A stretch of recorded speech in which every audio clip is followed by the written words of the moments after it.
හැමෝටම සුබ දවසක්.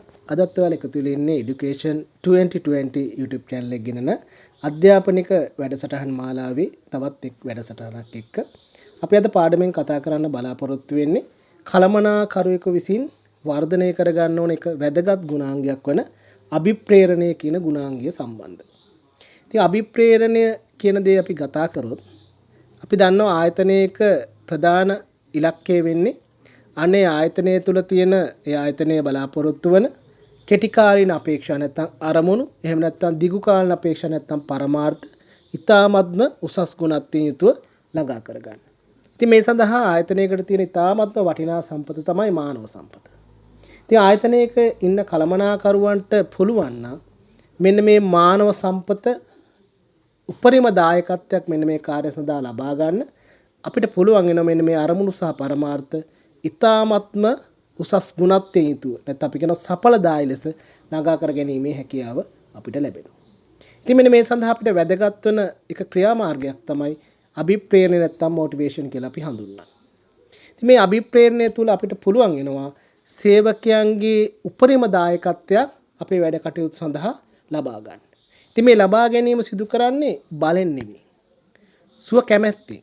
ඒ වගේම තමයි යාලා සතුටින් තමයි මේක ලබා දෙන්නේ. ඉතින් අපිට කරන්න තියෙන්නේ මෙන්න මේ සඳහා අපේ සේවකයන් උද්දීපනය කිරීමේ ක්‍රියාවලිය තමයි අපිට සිදු කරන්න තියෙන්නේ. මෙන්න මේකට තමයි අපි කියන්නේ මොටිවේෂන් කියලා නැත්නම් අභිප්‍රේරණය කියලා. එහෙනම් අභිප්‍රේරණය අපිට මේ විදිහට හඳුන්වන්න පුළුවන්.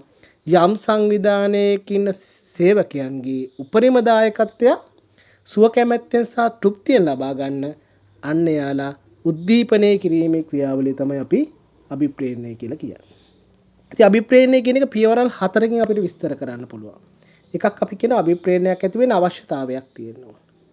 දෙවෙනි එක තමයි අන්න ඒක ලබා ගන්න එයාගේ හිතේ ආශාවක් නැත්තම් පෙළඹවීමක් ඇති වෙනවා. අපි කියනවා ඩ්‍රයිව් කියලා. ප්‍රේරණයක් ඇති වෙන්න ඕන. ඒක ලබා ගැනීම සඳහා අවශ්‍ය ක්‍රියාමාර්ග ගන්න ඕන. එයා අන්තිමේට සතුටටපත් වෙන්න ඕන. මෙන්න මේ කාරණා සම්පූර්ණ අපි කියන මේ පුද්ගලයා තුළ අභිප්‍රේරණයක් ඇති වෙනවා කියලා. ඒතර අපිට අභිප්‍රේරණය කියන එක ප්‍රධාන කොටස් දෙකකට බෙදන්න පුළුවන්. එකක් අපි කියනවා මූල්‍යමය අභිප්‍රේරණකම කියලා.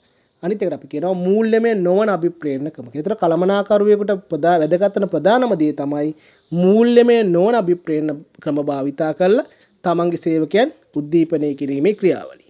ඉතින් අපි දන්නවා සමහර පුද්ගලයන් ඉන්නවා එයාලා තුලින්ම එයාලා අභිප්‍රේරණය වෙලා ඉන්නේ. 아무තෙන් අභිප්‍රේරණය කරන්න දෙයක් නැහැ. එතකොට තවත් සමහර කොට්ටාශයක් ඉන්නවා අපි බාහිර සාධක භාවිතා කරලා ඒ පුද්ගලයන් උද්දීපනය කිරීම සිදු කරන්න ඕන. ඉතින් ඔයාලා තවත් වීඩියෝ එකක් එක්ක ඉස්සරහට හම් වෙනකම් ඔයාලා හැමෝටම ආරාධනා කරන Education 2020 YouTube channel එකත් එක්ක රැඳී ඉන්න කියලා. channel එකේ වීඩියෝස් හොඳ නම් like කරන්න, share කරන්න කියලා. ඉතින් මම වීඩියෝ එකක් දැම්ම හැටි ඔයාලට notification එකක් ගෙන්න ගන්න channel එක subscribe කරලා තියාගන්න කියලා හැමෝගෙම ඉල්ලනවා.